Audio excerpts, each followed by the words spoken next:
2025 feels like a quiet year for game reveals and upcoming releases, but I've still found plenty to be excited about. Let's dig in. At Fate's End. A surprise reveal from the Xbox showcase, this action-adventure first caught my attention with its killer sense of style. What kept my attention was the interesting action combat with cards. Family members become cards, which become special moves that you can unleash in combat. I am very interested to see the variety that brings to combat and how gameplay elevates what is already a delight to look at.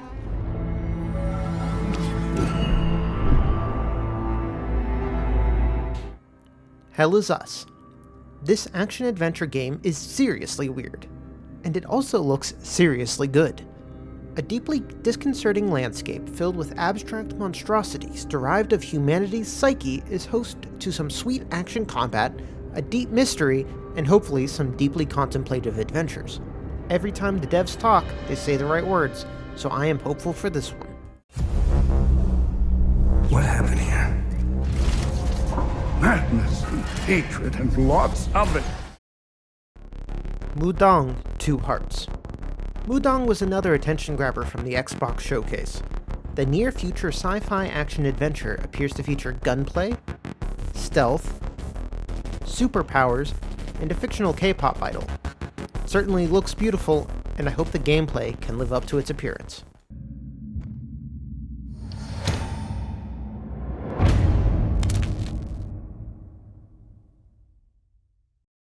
Pragmata. The long-missing Capcom action-adventure has resurfaced with vibes, gameplay, and a release date. Coverage of the gameplay demo suggests a throwback to the action-adventures of the 360 era, in a good way. With a 2026 release date, hopefully we don't have to wait too much longer to find out for ourselves. Bypassing first and second firewalls, hooking control protocols. Initiating hack!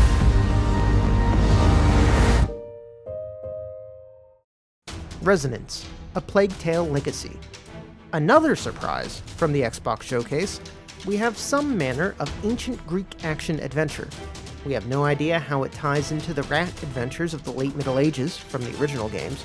These devs are top AA hitters, so I'm prepared to be excited just for the possibilities.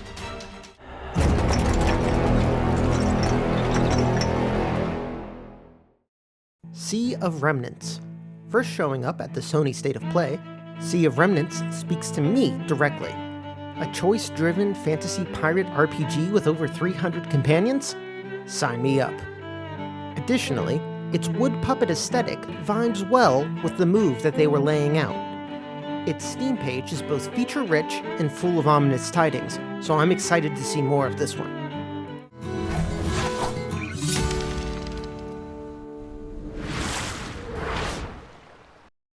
Stranger Than Heaven.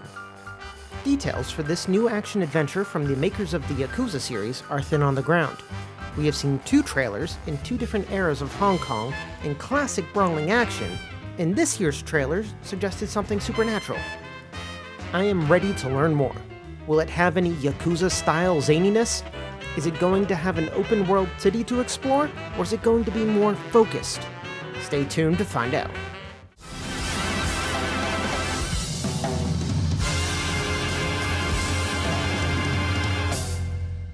Dispatch. What would you do with a washed-up superhero? That is the question the game Dispatch is trying to answer. This Telltale-style adventure game places you as a washed-out hero working dispatch at a superhero call line. Adding a management layer as a dispatcher, in addition to the normal adventure game mechanics, has the opportunity to make your choices really push the story along and help the player feel very connected.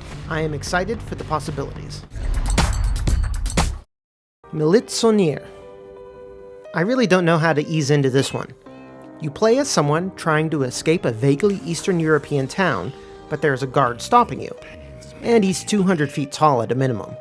Militsonier is one of those weirdo out-there projects that can only exist thanks to the PC indie culture. I haven't looked much more at the game because I want it to be full of surprises when I play it. Has to be gold. There Are No Ghosts at the Grand. Musical, mystery, adventure, puzzle, Renovation Sim. Add a dash of Lovecraftian dangers, and you get There Are No Ghosts at the Grand. Revealed at the Xbox Showcase, the real danger for this game is that any of those elements doesn't stand up to the rest. I wish them the best of luck.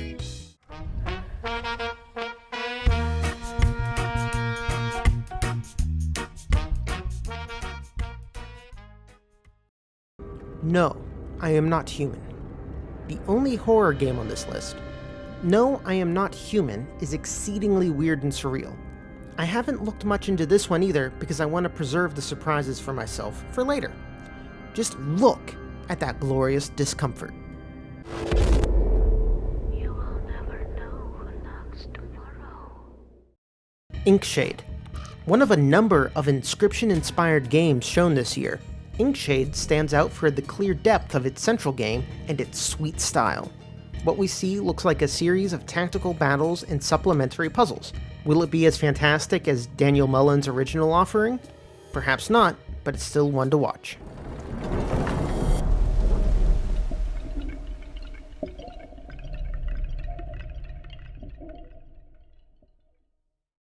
Clockwork Revolution.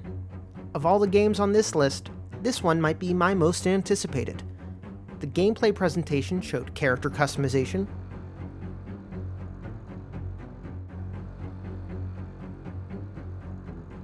weapon customization,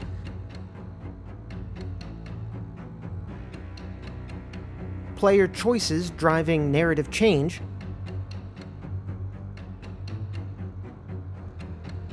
time powers,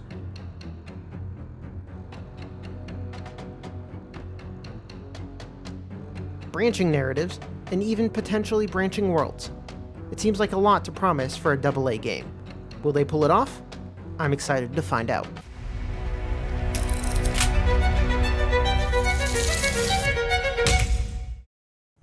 Esoteric Ebb.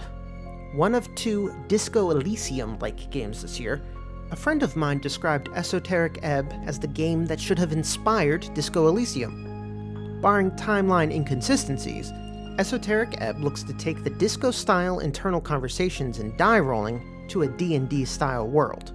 The Steam page has the main character being attacked by a seagull with the caption, "Become lawful stupid." What more needs to be said?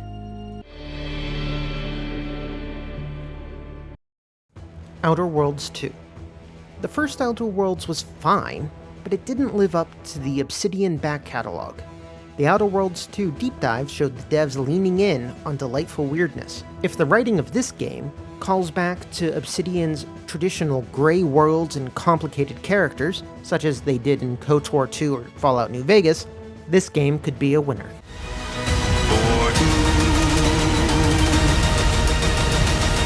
An adventure made for capitalism by capitalism. Pathologic 3. The Pathologic series is extremely strange, esoteric, and generally hard to play. Pathologic 3 wants to be more accessible while maintaining its extreme strangeness. But what is it? A time-looping RPG where you play as a doctor trying to track down the cause of a mysterious plague, light on combat but replete with systems.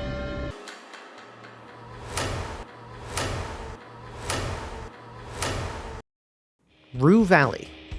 Another time-looping RPG, and another Disco Elysium successor. I keep getting super served. Here again, we have skills that talk to you, dice rolls, mysteries to unravel, all with a time loop. The developers of Rue Valley actually consulted with the core creative team of Disco Elysium, and by all accounts, this is the Disco successor to watch out for.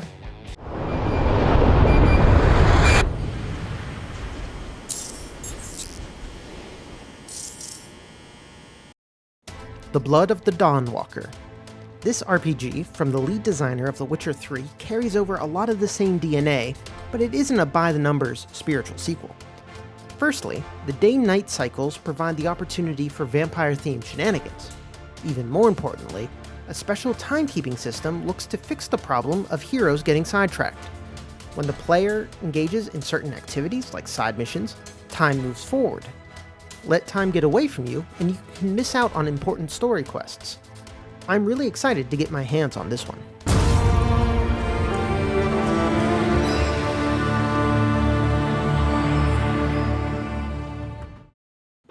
Dark Switch. Dark Switch follows the proud tradition of city builders with a twist.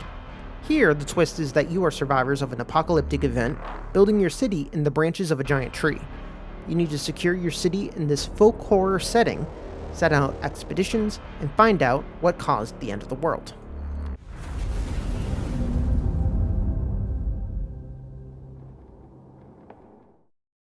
Dawn Apart. This game reminds me of a voxel, stranded alien Dawn with a dash of Factorio for good measure. That is a lot of management to put into one game. I haven't seen too much detail yet, but the notion of merging these various forms of management game while also having to deal with a board that you need to either please or rebel from really appeals to me.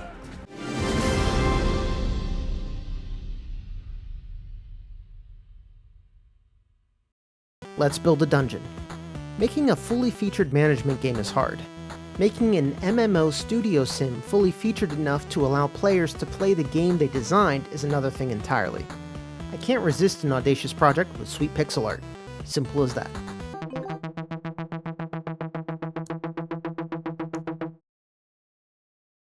Endless Legend 2. The first Endless Legend was a welcome departure from the Civilization mold of turn-based 4X strategy games. From the asymmetric factions to region-based control, it had its own ideas and pushed them even farther with their fantasy setting. This time, they're doing an evolving map with seas lowering to offer more land, resources, and tactical options.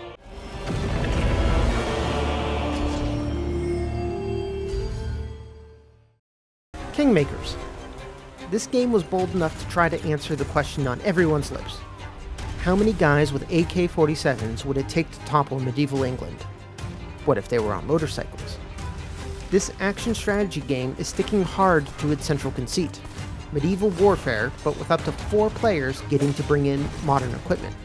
Seeing the scale and destruction, it's hard not to get into.